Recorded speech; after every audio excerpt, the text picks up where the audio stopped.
আসসালামু আলাইকুম। আশা করি সকলেই ভালো আছো। তো আজকে যে বিষয়টি নিয়ে আলোচনা করতে চাচ্ছি তা হলো তোমাদের দ্বিতীয় সাময়িক পরীক্ষা।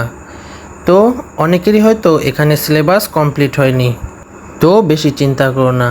আজকে আমি তোমাদের জন্য চতুর্থ অধ্যায়ের শর্ট সাজেশন নিয়ে চলে এসেছি।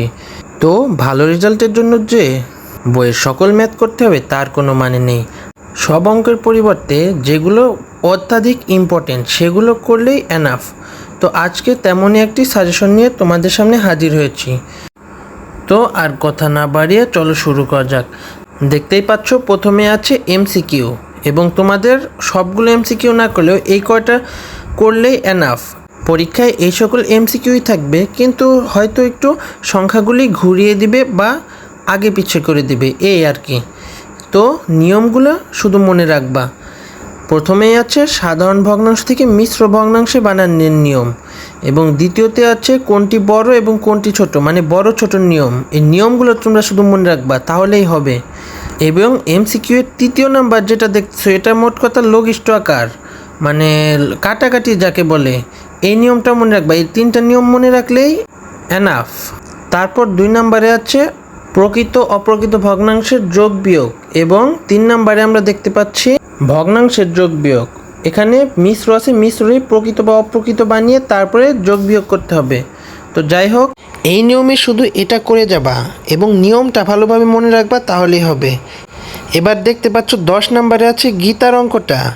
এই গীতার অঙ্কটা বেশ ইম্পর্টেন্ট। তোমরা এইটা এবং এই যে দেখতে পাচ্ছ 11 নম্বরে এই বাড়ি ও বিদ্যালয়ের এই অঙ্কটা, এই দুটো অঙ্ক তোমরা এই অধ্যায় থেকে করবা মাস্ট। এই দুটা করলেই অবশ্যই কমন পাবা এই দুইটা।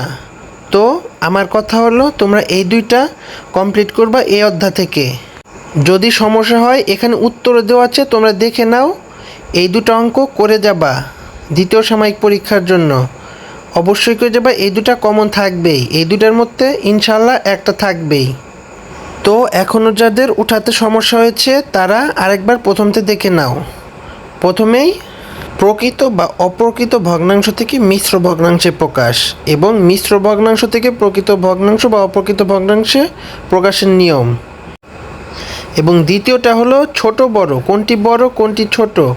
মোট কথা আমার নিয়মগুলো জানলেই হবে। 3 নাম্বার লঘিষ্ঠ আকার, অর্থাৎ কাটাকাটি। যাই হোক, এই পাশে দেখা যাক। এবার এই পাশেও তো বুঝাইলাম, সবগুলো দেখে দেখে আগে খাতায় কমপ্লিট করো।